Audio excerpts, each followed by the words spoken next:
اور وہ ذات پاک ہے محبوب خدا مالک کون و مکان جن کی شان گفتار وما ينطق عن الهوى ان هو الا وحی یوحی، یعنی محمد رسول اللہ صلی اللہ علیہ وسلم کی ذات یہ کوئی اپنے ذہن کی پیداوار نہیں ہے۔ اگر قرآن مقدس میں ایمان و عقیدت و محبت رسول سے بھرا ہوا دل لے کر دیکھا جائے تو یہ بات روز روشن کی طرح عیاں ہو جائے گی، اور ماننا پڑے گا کہ یہ ایک ایسی ٹھوس اور ثابت حقیقت ہے کہ جہاں کسی کو شک و شبہ کی گنجائش ہی باقی نہیں رہ جاتی۔ چنانچہ پروردگار عالم کا وہ مقدس کلام خود اس بات پر شاہد عدل ہے جس کے پڑھنے والے کو شروع ہی میں ذالک الکتاب لا ریب فیہ کہہ کر مطبع کر دیا، ہوشیار کر دیا گیا، خبردار کر دیا گیا، آگاہ اور صاف صاف لفظوں میں اعلان کر دیا گیا کہ اے قاری قرآن خبردار اس پاک کلام کے متعلق ذہن صاف ستھرا کر لو اور دل میں شک و شعبہ کبھی بھی نہ آنا چاہیے۔ ارشاد ربانی ہے وَلَا سَوْفَ يُعْطِيكَ رَبُّكَ فَتَرْضَىٰ، اور ضرور عن قریب آپ کا رب آپ کو اتنا عطا کرے گا کہ آپ راضی ہو جائیں گے۔ کنز الایمان اعلیٰ حضرت عقیدت و محبت میں ڈوب کر فرماتے ہیں اب آئی شفاعت کی ساعت، اب آئی ذرا چین لے میرے گھبرانے والے، رہے گا یوں ہی ان کا چرچا رہے گا، پڑے خاک ہو جائیں جل جانے والے۔ حقیقت میں مسلمان کون ہے؟ حقیقت میں مسلمان وہی ہے جو لا الہ کے ساتھ محمد عربی روحی فدا صلی اللہ تعالی علیہ وسلم سے بھی والہانہ عشق و محبت رکھتا ہو اور ان کے لیے اپنی جان و مال آل و اولاد سب کو قربان کر دینا باعث بخشش و نجات سمجھتا ہو اور ان کی تعظیم و تکریم عین ایمان مانتا ہو۔ ایک سوال پیدا ہوتا ہے کہ ایک شخص اپنے فرائض پنجگانہ اور ہر عبادت پورے طور پر ادا کرتا ہے مگر سرکار دو عالم صلی اللہ تعالی علیہ وسلم کی شان میں گستاخی کرتا ہے تو کیا اس کو مسلمان کہہ سکتے ہیں؟ تو جواب ملے گا سرکار دو عالم صلی اللہ تعالی علیہ وسلم کی شان میں گستاخی کرنے سے وہ اسلام سے خارج ہو گیا، اس کو مسلمان نہیں کہہ سکتے۔ اور ایسے موقع پر قرآن پاک بھی اعلان فرماتا ہے کہ وہ مسلمان نہیں۔ قرآن مقدس میں ایسے لوگوں کے لیے ارشاد ربانی ہے لا تعتذروا قد کفرتم بعد ایمانکم، بہانے نہ بناؤ، بہانے نہ بناؤ، تم کافر ہو چکے ہو مسلمان ہو کر۔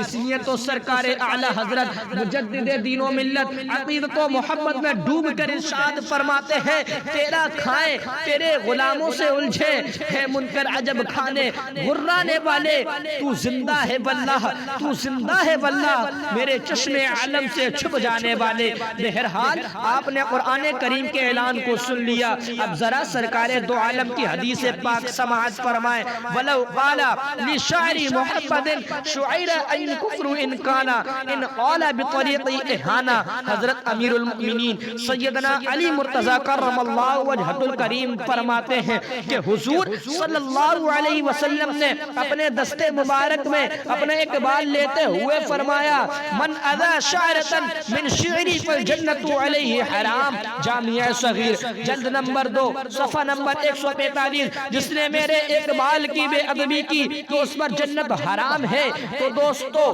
جس شخص نے حضور سید المرسلین خاتم النبیین کی توہین کی، گالی دی، آپ کی ذات ستون صفات و علا اور صاف حمیدہ میں عیب نکالا، تنقیص شان کی، یہ فعل قصداً عمدہ سہون ہو،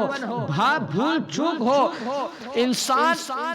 کسی بھی طرح رسول کی توہین کرے، توہین کرنے والا غمی ہو یا حربی، کسی بھی مذہب و ملت سے تعلق رکھتا ہو، بہرحال بہر صورت ایسا شخص کافر دائرہ اسلام سے خارج ہے۔ اس لیے تو سرکار اعلیٰ حضرت نبی مکرم صلی اللہ تعالی علیہ وسلم کے عشق میں جھوم جھوم کر والہانہ انداز میں یہ اشعار پیش کرتے ہیں اور تم پر میرے آقا کی عنایت نہ سہی، نجدیوں کلمہ پڑھانے کا بھی احسان گیا، آج لے ان کی پناہ، آج مدد مانگ ان سے، پھر نہ مانیں گے قیامت میں اگر مان گیا۔ اور یوں کہتے ہیں حشر تک ڈالیں گے ہم پیدائش مولا کی دھوم، مثل فارس نجد کے قلعے گراتے جائیں گے، خاک ہو جائیں عدو جل کر مگر ہم تو رضا، دم میں جب تک دم ہے ذکر ان کا سناتے جائیں گے۔ اس سے معلوم ہوا کہ ایک انسان کی ساری عبادتیں اور ریاضتیں اس وقت دم توڑ دیتی ہیں اور مردود ہو جاتی ہیں جبکہ وہ شان رسالت میں گستاخ خیال کرتا ہے۔ سرکار امام اہل سنت اعلیٰ حضرت فرماتے ہیں اللہ کی سرتابہ قدم شان ہے یہ، انسان نہیں انسان، وہ انسان ہے یہ۔ قرآن تو ایمان بتاتا ہے انہیں، ایمان یہ کہتا ہے کہ میری جان ہے یہ، مگر جس کی نسبت سرکار دو عالم صلی اللہ علیہ وسلم سے ہو جائے اور سرکار اس سے راضی ہو جائے تو پھر اس کا مقام بھی بہت بلند ہو جاتا ہے۔ جیسا کہ قرآن مجید میں پروردگار عالم ارشاد فرماتا ہے لا اقسم بہذا البلد وانت حل بہذا البلد، مجھے اس شہر کی قسم کہ اے محبوب تم شہر میں تشریف فرما ہو۔ اس آیت کریمہ سے یہ بات معلوم ہوئی کہ شہر کی قسم اس لیے پروردگار عالم فرما رہا ہے کہ مصطفیٰ جان رحمت تشریف فرما ہے، اور اس سے یہ بات بھی ثابت ہوئی کہ جس چیز کی نسبت سرکار سے ہو جائے وہ چیز لائق احترام ہو جاتی ہے۔ یہ صدقہ کرام محمد رسول اللہ صلی اللہ علیہ وسلم کا کہ آج ہم لوگ خدا کی دی ہوئی نعمتوں سے لطف انداز ہو رہے ہیں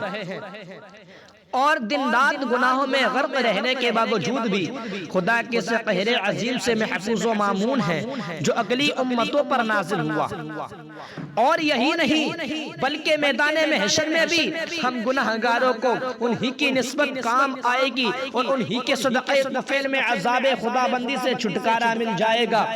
لیکن ہمارا تو عقیدہ ہے کہ جس چیز کو میرے سرکار دو عالم صلی اللہ علیہ وسلم سے نسبت ہوگی خدا کی قسم وہ چیز جہنم میں نہیں جائے گی، اور جہنم کی آگ اس چیز کو نہیں جلا سکے گی، نہیں جلائے گی، اور ہم نسبت والے ہیں۔ اس لیے بفضل رب قدیر بطفیل بشیر و نذیر ہم امیدوار ہیں کہ جنت میں جائیں گے۔ حضرت ایک مرتبہ حضرت عائشہ صدیقہ رضی اللہ تعالی عنہ فرماتی ہیں کہ رسول اکرم و معظم صلی اللہ تعالی علیہ وسلم ایک بار اپنی چادر پاک مبارک ہاتھوں سے عنایت فرماتے ہیں اور ارشاد فرماتے ہیں کہ عائشہ اس چادر کو سکھا دو۔ حضرت عائشہ فرماتی ہیں کہ میں نے چادر لی اور گھر میں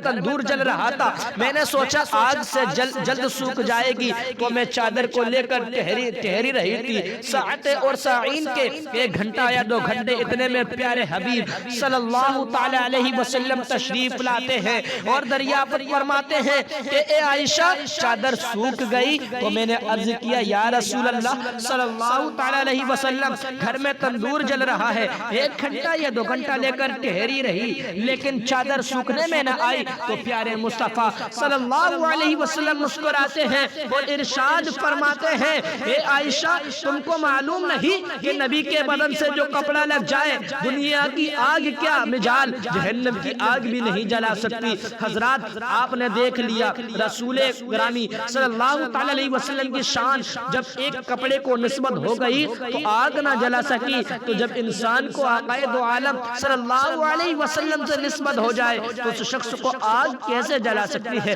میرا ایمان کامل ہے کہ جس کو بھی رسول اکرم صلی اللہ تعالی علیہ وسلم سے نسبت ہو جائے گی جہنم میں نہیں جا سکتا۔ دوستو جب نسبت کی بات آ گئی تو کچھ اور سن لیجئے، دیکھیے حضرت امام حسن رضی اللہ تعالیٰ عنہ کو سرکار سے نسبت ہو گئی تو شہید اعظم بن کر چمکے، جب حضرت صدیق اکبر کو نسبت ہو گئی صداقت کے امام بن کر چمکے، اور جب عمر فاروق کو نسبت ہو گئی تو انصاف کے پیغمبر بن کر چمکے، اور حضرت عثمان غنی کو نسبت ہو گئی تو سخاوت کے تاجدار بن کر چمکے، اور حضرت علی کرم اللہ وجہ الکریم کو نسبت مل گئی تو علم کے سمندر بن کر چمکے، دنیا میں جلوہ گر ہوئے۔ اور آگے چلیے اجی غوث اعظم پیر روشن ضمیر کو جب نسبت مل گئی تو مردہ کو زندہ کرتے تھے اور دنیا سے جانے کے بعد بھی لاکھوں کی بھیڑ مزار پر رہتی ہے، بھیڑ رہتی ہے، اور دنیا ان سے فیض حاصل کرتی ہے اور تا قیامت تک حاصل کرتی رہے گی۔ اور دیکھیے ہندوستان کے بادشاہ جن کو لوگ آج غریب نواز معین الدین چشتی کے نام سے یاد کرتے ہیں، ان کو جن سرکار دو عالم صلی اللہ علیہ وسلم سے نسبت مل گئی تو غریب نواز بن کر چمکے، اور مجدد الفا ثانی کو جب نسبت مل گئی تو مجدد الف ثانی لقب سے لوگ یاد کرتے ہیں۔ مخدود سمنانی کو جب نسبت مل گئی تو پوری دنیا کے لوگ سمنانی کے نام سے یاد کرتے ہیں، اور امام اہل سنت کو جب نسبت مل گئی تو آج لوگ مجدد دین و ملت عاشق رسول اعلی حضرت امام احمد رضا خان فاضل بریلوی سے یاد کرتے ہیں۔ اور جب مصطفیٰ رضا خان کو نسبت مل گئی تو لوگ سیدھی و سندھی شہزادہ اعلی حضرت مفتی اعظم ہند سے جانتے ہیں، اور مولانا حبیب الرحمان کو نسبت مل گئی تو لوگ آج مجاہد ملت سے یاد کرتے ہیں۔ حضور تاج و شریعہ کو جب نسبت مل گئی تو آج لوگ ازہری میاں کہہ کر کے یاد کرتے ہیں۔ پیارے الغرض سارے بزرگوں کو اسی طرح نسبت حاصل ہے، اس لیے دنیا آج ان کے قدموں کو بوسہ دیتی ہے۔ دوستو غور کرو، وہ لوگ جو کہتے ہیں کہ جس کا نام محمد یا علی ہے وہ کسی چیز کا مالک و مختار نہیں۔ تقویت الایمان تو ان کے بارے میں اعلیٰ حضرت محبوب کی یاد میں یوں کہتے ہیں، جس کی دو بوند ہے کوثر و سلسبیل ہے وہ رحمت کا دریا۔ ہمارا نبی کیا خبر کتنے تارے کھلے چھپ گئے، پر نہ ڈوبے نہ ڈوبا ہمارا نبی۔ اس وقت جب خدا کا جلال شباب پر ہوگا، قیامت کی وہ سخت گھڑی جس کا انداز نہیں لگایا جا سکتا۔ حدیث پاک میں صاف اور صریح ارشاد ہے کہ میدان محشر میں اس قدر طویل دن ہوگا کہ کانٹے نہیں کٹے گا۔ دوزخ کے بھڑکتے ہوئے شعلے قریب سے قریب اس عالم میں ہوگا کہ 10 برس کی کامل گرمی جمع کر دی جائے گی، پیاس کی وہ شدت کہ خدا اپنے حفظ و ایمان میں رکھے کہ ایسے نازک و پریشان موقع پر سبھی کو شفیع کی تلاش ہوگی جو لوگوں کو سفارش کروا کر اس مصیبت سے نجات دلوائیں گے۔ ان اعظم آفتوں سے تنگ آ کر لوگوں کا جم غفیر وسیلہ اور شفیع کی تلاش میں جا بجا پھرے گا۔ سب سے پہلے حضرت آدم علیہ السلام کی مقدس بارگاہ میں حاضر ہوگا اور عرض کرے گا، سرکار آج ہم لوگ پریشانی کے عالم میں ہیں، لوگوں کی سفارش کر دیں۔ مگر حضرت آدم علیہ السلام انہیں جواب دیں گے اور کہیں گے کہ آج میں اس معاملے میں آگے نہیں بڑھ سکتا، لہذا تم کہیں اور جاؤ۔ لوگوں کا یہ قافلہ دیگر انبیاء کرام کی بارگاہ میں حاضر ہوگا، مگر ہر جگہ اذهبوا الی غیری، اذهبوا الی غیری، اذهبوا الی غیری کی صدائیں سنا دی جائیں گی، سنائی دیں گی۔ اس پر اعلیٰ حضرت نے کیا خوب کہا ہے، اول و آخر سب کچھ جانے دیکھے بعید و قریب، غیب کی خبریں دینے والا اللہ کا حبیب۔